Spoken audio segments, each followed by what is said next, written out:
चीज पैसे की समस्याओं को सुलझाती है। वित्तीय बुद्धि पैसे की समस्याओं को सुलझाती है। सामान्य शब्दावली में वित्तीय बुद्धि हमारी सकल बुद्धि का वो हिस्सा है जिसका इस्तेमाल हम वित्तीय समस्याओं को सुलझाने के लिए करते हैं। पैसे की समस्याओं के कुछ आम उदाहरण ये हैं। 1. मैं पर्याप्त पैसे नहीं कमा पाता। 2. मैं गहरे कर्ज में हूँ। 3. मैं मकान खरीदने का खर्च नहीं उठा सकता। 4. मेरी कार खराब हो गई है, मैं इसकी मरम्मत के पैसे कहाँ से लाऊं। 5. मेरे पास $10,000 है, मुझे कहाँ निवेश करना चाहिए।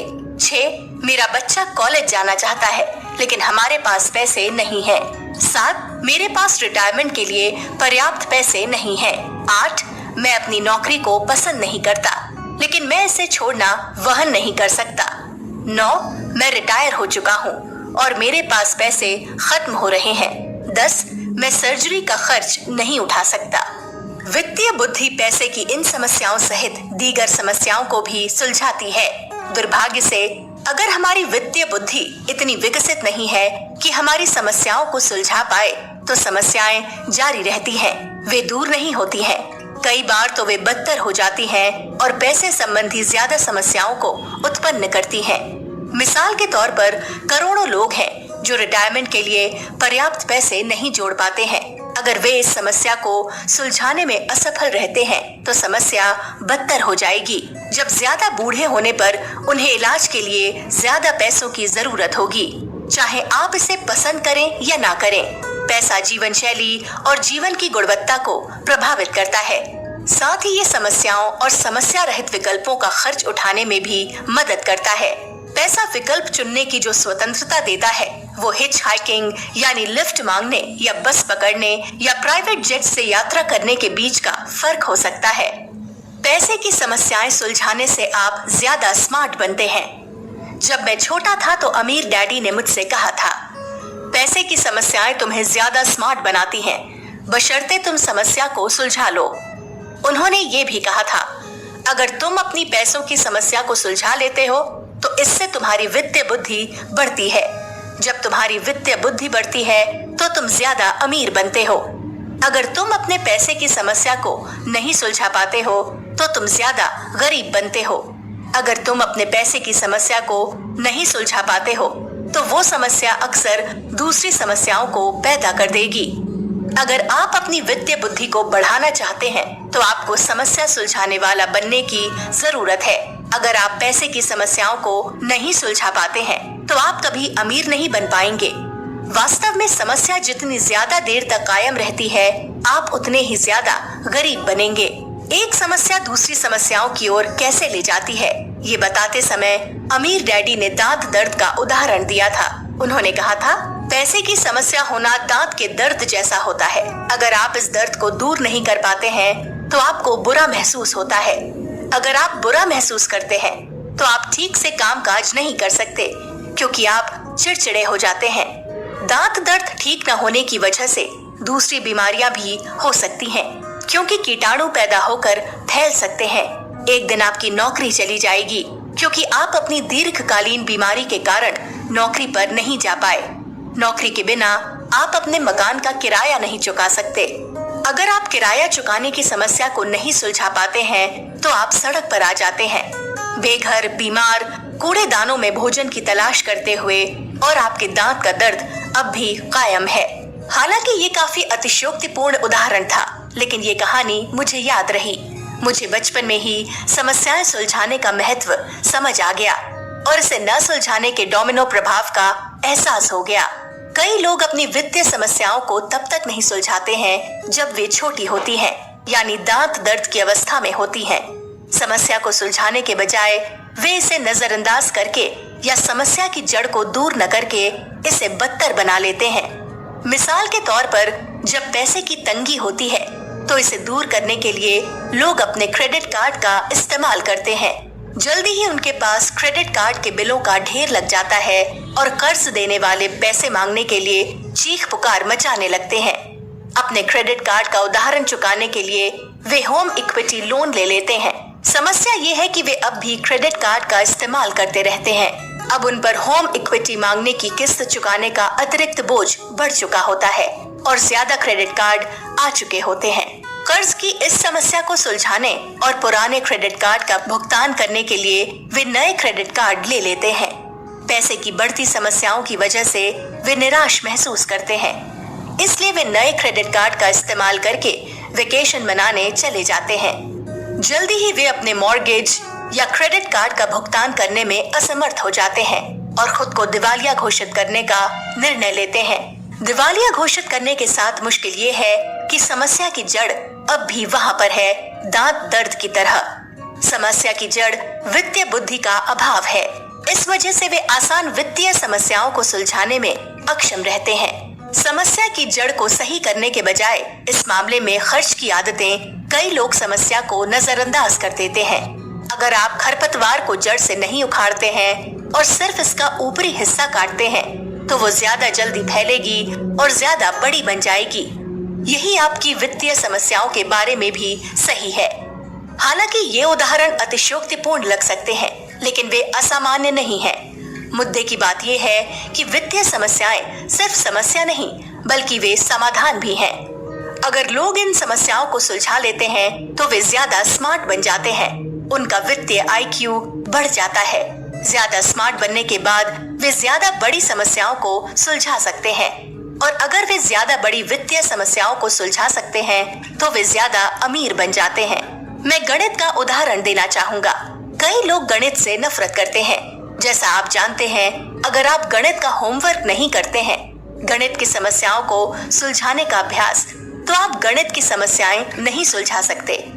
अगर आप गणित की समस्याएं नहीं सुलझा सकते, तो आप गणित की परीक्षा पास नहीं कर सकते। अगर आप परीक्षा पास नहीं कर सकते, तो आपको गणित में F मिलता है। गणित में F मिलने का मतलब है कि आप हाई स्कूल की पढ़ाई पूरी नहीं कर पाते।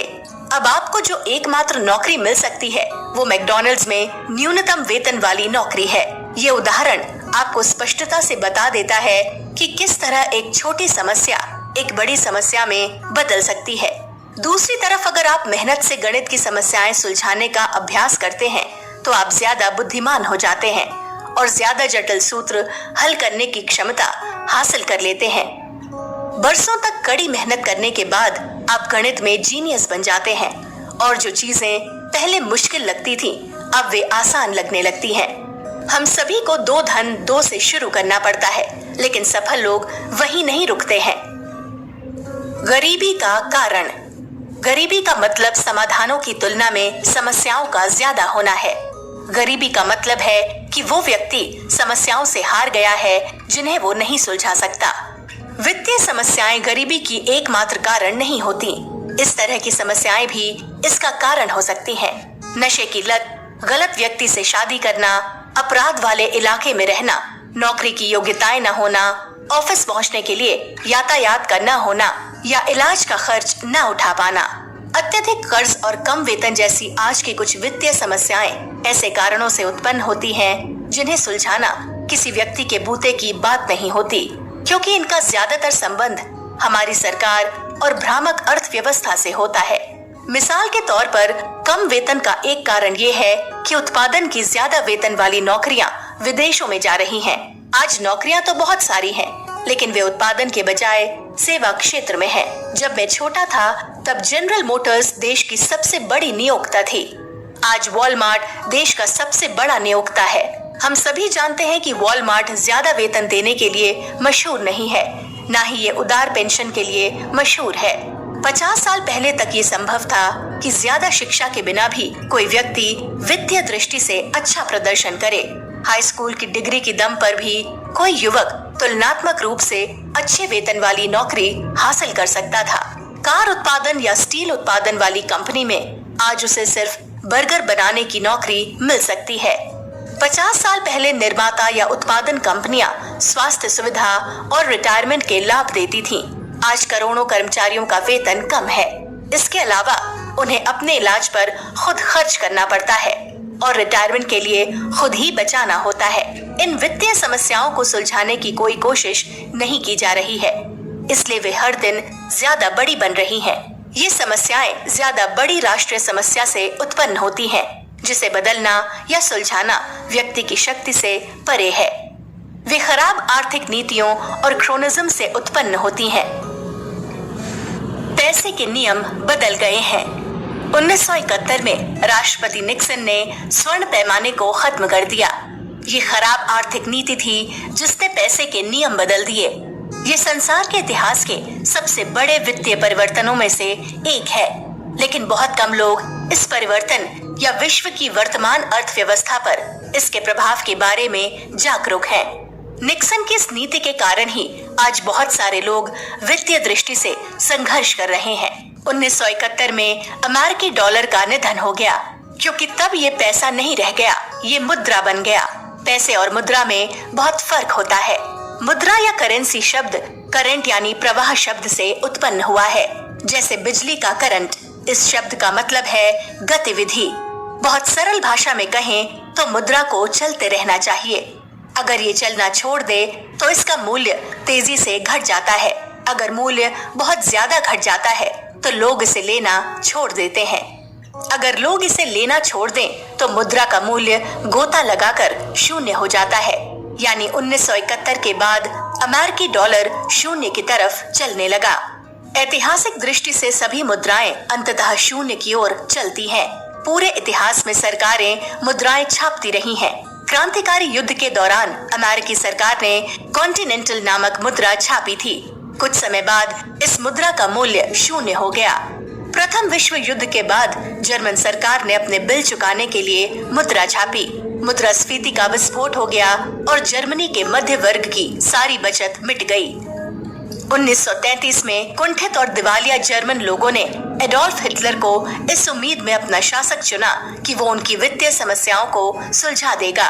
1933 में ही फ्रैंकलिन रूजवेल्ट ने अमेरिकी जनता की आर्थिक समस्याओं को सुलझाने के लिए सोशल सिक्योरिटी शुरू की। हालांकि सोशल सिक्योरिटी और मेडिकेयर बहुत लोकप्रिय हैं, लेकिन वित्तीय दृष्टि से वे काफी विस्फोटक हैं और कभी भी भारी वित्तीय समस्याएं उत्पन्न कर सकते हैं। अगर अमेरिकी सरकार इन दो विराट वित्तीय समस्याओं को सुलझाने के लिए ज्यादा मुद्रा छापेगी तो अमेरिकी डॉलर का मूल्य ज्यादा तेजी से गिर जाएगा और वित्तीय समस्या ज्यादा विकराल हो जाएगी। ये भविष्य की समस्या नहीं है, ये तो इसी समय हो रहा है।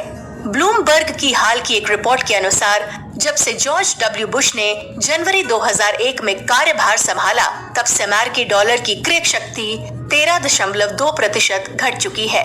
अमेरिकी डॉलर में निक्सन ने जो परिवर्तन किया, उसकी वजह से आज बहुत सारे लोग कर्ज में हैं और अमेरिका की सरकार भी कर्ज में है। 1971 में धन के नियम बदलने के बाद बचत करने वाले हारने लगे और कर्ज लेने वाले जीतने लगे। पूंजीवाद का एक नया रूप प्रकट हुआ। आज जब मैं लोगों को कहते सुनता हूँ तुम्हें ज्यादा पैसा बचाना चाहिए या रिटायरमेंट के लिए बचत करो, तो मैं सोचता हूँ कि क्या उस व्यक्ति को एहसास है कि धन के नियम बदल गए हैं। पूंजीवाद के पुराने नियमों के हिसाब से पैसे बचाने में वित्तीय समझदारी थी, लेकिन नए पूंजीवाद में मुद्रा को बचाना वित्तीय पागलपन है। मुद्रा को रोक कर रखने में कोई समझदारी नहीं है। नए पूंजीवाद में मुद्रा को चलायमान रहना होता है। अगर मुद्रा का प्रवाह रुक जाता है तो इसका मूल्य कम होता जाता है। बिजली के करंट की तरह ही मुद्रा को भी जल्दी से जल्दी एक संपत्ति से दूसरी संपत्ति की ओर चलना होता है। मुद्रा का उद्देश्य उन संपत्तियों को हासिल करना है जिनका मूल्य बढ़ रहा है या जो कैश फ्लो उत्पन्न कर रही हैं। मुद्रा को वास्तविक मूल्य वाली वास्तविक संपत्तियों का अधिग्रहण करते रहने के लिए तेजी से चलते रहना चाहिए, क्योंकि मुद्रा का स्वयं का मूल्य तेजी से कम हो रहा है। सोने, तेल, चांदी, मकानों और शेयरों जैसी असली संपत्तियों का भाव इसलिए बढ़ रहा है क्योंकि मुद्रा का मूल्य घट रहा है। सोने आदि का आंतरिक मूल्य नहीं बदलता है, बस इसे हासिल करने के लिए आवश्यक मुद्रा की मात्रा बढ़ जाती है। ग्रेशम का नियम कहता है, जब बुरा पैसा प्रचलन में आता है तो अच्छा पैसा छिप जाता है। 1971 में अमेरिका ने संसार में बुरे पैसे को प्रचलित करना शुरू किया। दरअसल नए पूंजीवाद में इसमें ज्यादा समझदारी है कि आप आज उधार लें और कल के ज्यादा सस्ते डॉलरों से वो उधार चुकाएं। अमेरिका की सरकार यही करती है, तो फिर हमें क्यों नहीं करना चाहिए? अमेरिका की सरकार कर्ज में है, तो फिर हमें कर्ज में क्यों नहीं रहना चाहिए? जब आप किसी सिस्टम को बदल नहीं सकते तो सफल होने का एकमात्र तरीका इसके अनुरूप चलकर फायदा उठाना है। 1971 में धन संबंधी नियम बदलने के बाद मकानों के भाव आसमान छूने लगे क्योंकि डॉलर की क्रय शक्ति कम हो गई। शेयर बाजार भी इसलिए बढ़ते हैं क्योंकि निवेशक अपने डॉलरों के लिए सुरक्षित जगह खोजते हैं। हालांकि अर्थशास्त्री इसे मुद्रास्फीति कहते हैं, लेकिन ये दरअसल अवमूल्यन है। इससे घर के मालिक ज्यादा सुरक्षित महसूस करते हैं क्योंकि उनके मकान का मूल्य बढ़ता दिखता है। सच तो ये है कि डॉलर की क्रय शक्ति कम हो जाती है, इसलिए घर के मालिकों को अपनी नेटवर्थ बढ़ती दिखती है।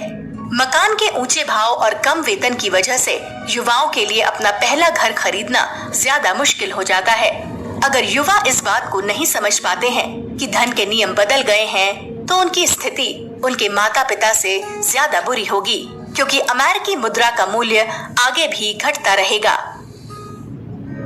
धन के नियमों में एक और परिवर्तन। धन के नियमों में एक और परिवर्तन 1974 में हुआ। 1974 से पहले कंपनियां अपने कर्मचारियों को रिटायरमेंट के बाद पेंशन देती थीं। वे रिटायर होने वाले कर्मचारियों को जिंदा रहने तक पेंशन के चेक की गारंटी देती थीं। जैसे शायद आप पहले से जानते हैं, अब ये मामला नहीं रह गया है। किसी कर्मचारी को जीवन भर पेंशन देने वाली योजनाओं को डिफाइंड बेनिफिट पेंशन प्लान कहा जाता है। आजकल ये योजनाएं बहुत कम कंपनियों में उपलब्ध हैं क्योंकि वे बहुत महंगी पड़ती हैं। 1974 के बाद एक नए प्रकार की पेंशन योजना शुरू हुई जिसे डिफाइंड कंट्रीब्यूशन प्लान कहा जाता है। आज ऐसी योजनाओं को 401 के, IRA की योग आदि नाम भी दिए गए हैं। सरल भाषा में कहें तो डीसी योजना में जीवन भर की पेंशन की कोई गारंटी नहीं होती। आपको सिर्फ उतना ही मिलेगा जितना आपने और आपके नियोक्ता ने योगदान दिया होगा, बशर्ते आप दोनों ने कोई योगदान दिया हो। USA टुडे समाचार पत्र के सर्वे में पता चला कि आज अमेरिका में सबसे बड़ा डर आतंकवाद का नहीं है, बल्कि रिटायरमेंट के बाद पैसे खत्म होने का है। इस व्यापक डर की जड़ वही है 1974 में धन के नियमों में हुआ परिवर्तन, और ये डर वाजिब है। अमेरिकी शिक्षा प्रणाली अपने नागरिकों को ये वित्तीय ज्ञान नहीं देती है जिसकी बदौलत वे अपने रिटायरमेंट के लिए सफलतापूर्वक निवेश कर सकें। अगर स्कूल पैसे के बारे में कोई चीज सिखाते हैं तो वे बच्चों को उनकी चेक बुक बैलेंस करना, कुछ म्यूचुअल फंड चुनना और समय पर बिल चुकाना सिखाते हैं। इतनी सी वित्तीय शिक्षा हमारे सामने की वित्तीय समस्याओं को सुलझाने के लिए पर्याप्त नहीं है। इसके अलावा ज्यादातर लोगों को तो ये एहसास ही नहीं है कि धन के नियम बदल गए हैं और अब अगर वे पैसे बचाते हैं तो वे हार जाएंगे। अमीर ज्यादा अमीर क्यों बनते हैं? ये अन्यायपूर्ण लगता है कि धन के नियम बदल गए हैं और इन परिवर्तनों के कारण आप ज्यादा गरीब हो गए हैं और इन पर आपका कोई नियंत्रण नहीं है। ये वाकई अन्यायपूर्ण है। अमीर बनने की कुंजी ये पहचानता है कि तंत्र अन्यायपूर्ण है, लेकिन आप नियम सीखकर उनसे फायदा उठा सकते हैं। इसमें वित्तीय बुद्धि की जरूरत होती है और वित्तीय बुद्धि सिर्फ वित्तीय समस्याओं को सुलझाकर ही हासिल हो सकती है। अमीर डैडी कहते थे, अमीर ज्यादा अमीर इसलिए बनते हैं क्योंकि वे वित्तीय समस्याओं को सुलझाना सीखते हैं। अमीर लोग वित्तीय समस्याओं को सीखने, विकास करने, ज्यादा स्मार्ट बनने और ज्यादा अमीर बनने का अवसर मानते हैं। अमीर लोग जानते हैं कि उनका वित्तीय IQ जितना बढ़ता है वे उतने ही ज्यादा बड़ी समस्या को संभाल सकते हैं, जिससे वे ज्यादा पैसा कमा सकते हैं। दूर भागने, बचने या ये नाटक करने के बजाय कि पैसे की समस्याओं का कोई अस्तित्व ही नहीं है, अमीर लोग वित्तीय समस्याओं का स्वागत करते हैं क्योंकि वे जानते हैं कि समस्याएं ज्यादा स्मार्ट बनने का अवसर देती हैं, इसलिए वे ज्यादा अमीर बनते हैं। गरीब पैसे की समस्याओं को कैसे सुलझाते हैं? गरीबों के मामले में अमीर डैडी कहते थे, गरीब लोग पैसे की समस्याओं को सिर्फ समस्याओं के रूप में देखते हैं। उनमें से कई महसूस करते हैं कि वे पैसे के जाल में फंसे हैं। कई महसूस करते हैं कि पैसे की समस्याएं केवल उन्हीं को हैं। वे सोचते हैं कि अगर उनके पास ज्यादा पैसे होते तो पैसे की समस्याएं खत्म हो जाती। वे ये नहीं जानते हैं कि धन संबंधी समस्याओं के प्रति उनका नजरिया ही असली समस्या है और उनका नजरिया ही उनकी धन संबंधी समस्याओं को उत्पन्न कर रहा है। पैसे की समस्याओं को सुलझाने की अक्षमता या उनसे दूर भागने की वजह से उनकी वित्तीय समस्याएं ज्यादा लंबे समय तक चलती हैं और ज्यादा बड़ी बन जाती हैं। ज्यादा अमीर बनने के बजाय वे ज्यादा गरीब बन जाते हैं। अपने वित्तीय IQ को बढ़ाने के बजाय गरीब लोग जो एकमात्र चीज बढ़ाते हैं वो है उनकी वित्तीय समस्याएं। मध्य वर्ग पैसे की समस्याओं को कैसे सुलझाता है?